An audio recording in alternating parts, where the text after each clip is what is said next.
natutunan. O, eto pa. O, bumisita si Bongbong sa General Santos. O, alam nyo ba, pag bisita niya sa General Santos, ang sinisigaw ng mga tao doon, Duterte. Duterte, nakakaya, kumakalat yung ano na yun.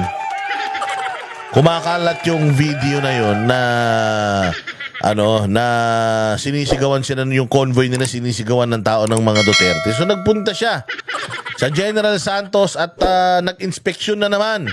Si Boy Inspection talaga dahil magsusona kaya ganyan nakikipag-usap-usap sa tao kunyari. Pero pakinggan natin kung ano tong balitan to, baka naman may magandang dulot to sa bayan.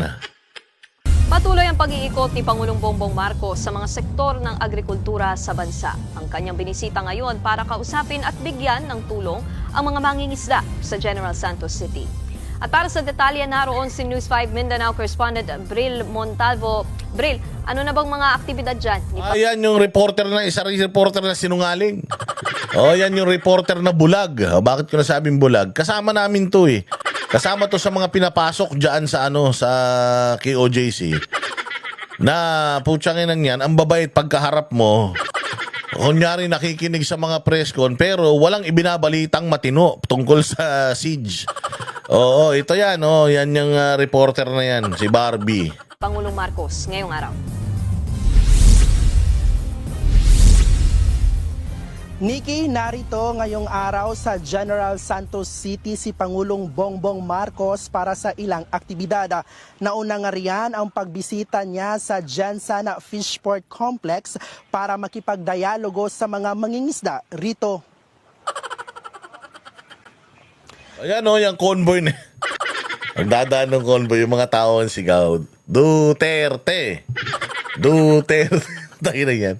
Tinan mo yung mga tao, hindi man siya pinagkakaguluhan. Nag-ikot ang Pangulo sa Fishport Complex para tingnan ang proseso ng pagdadala sa mga nakuwang isda ng mga mangingisda mula sa laot papunta sa Fishport.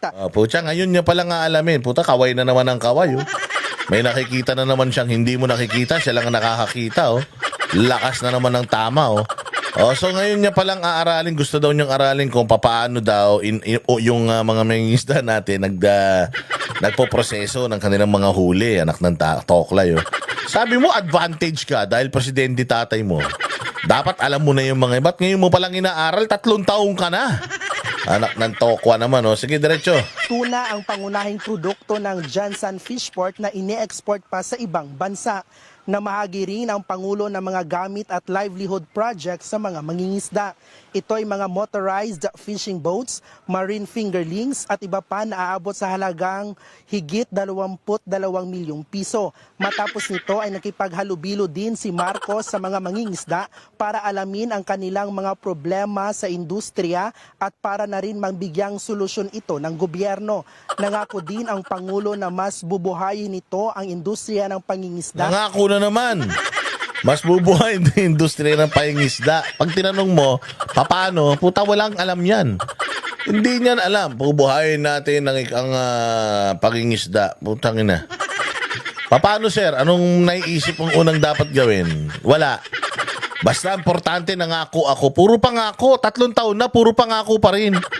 Taka na okay lang. Sana nangako ka ng unang 2 taon o unang 1 taon tapos ginagagawin mo siya for the next 5 years. 3 years ka na, laki ng inutang mo. Tapos ngayon ka palang nangangako na bubuhayin mo yung industriya ng pangingisda.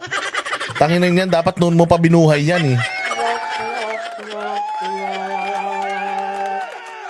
Loko-loko ka talaga sa bansa at magtatayo pa ng karagdagang mga fishports sa Pilipinas. Narito ang bahagi ng mga naging pahayag ni Pangulong Marcos. Pakinggan niyo yung mga pangako.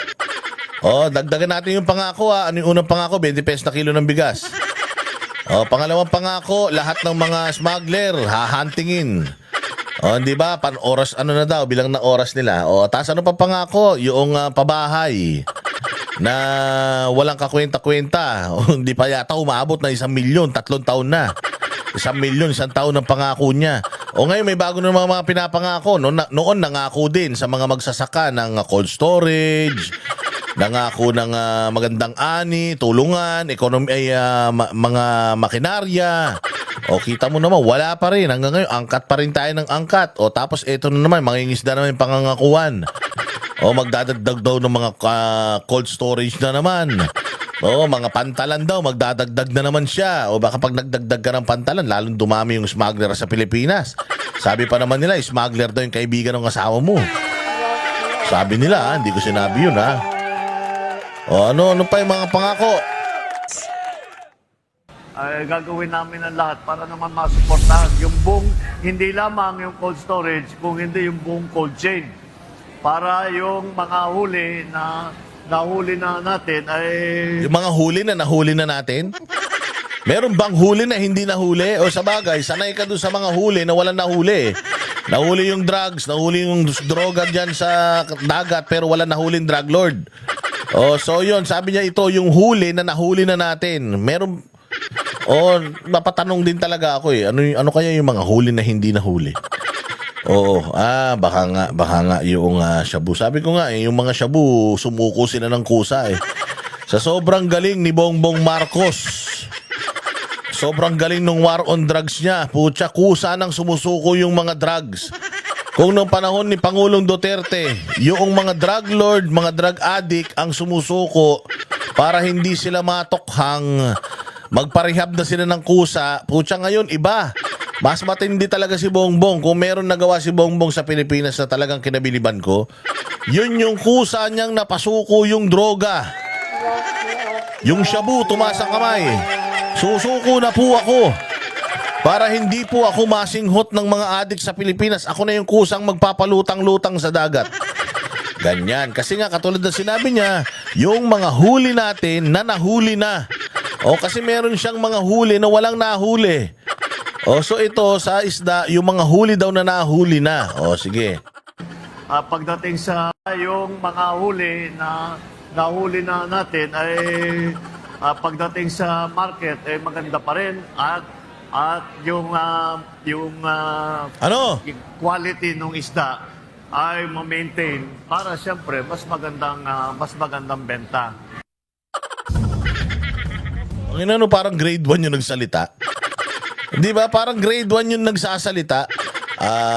Mag-ano tayo ng storage facility para yung huli nyo ay may freezer natin kagad para pag tinala natin sa mga mga tindahan yan, maganda presyo. Hindi bulok, hindi bilasa.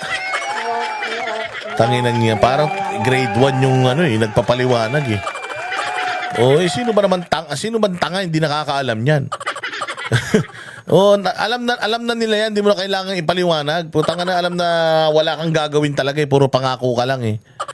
Dinadaan mo lang sa salita para magmukhang marami kang sinabi pero wala naman talagang naiintindihan.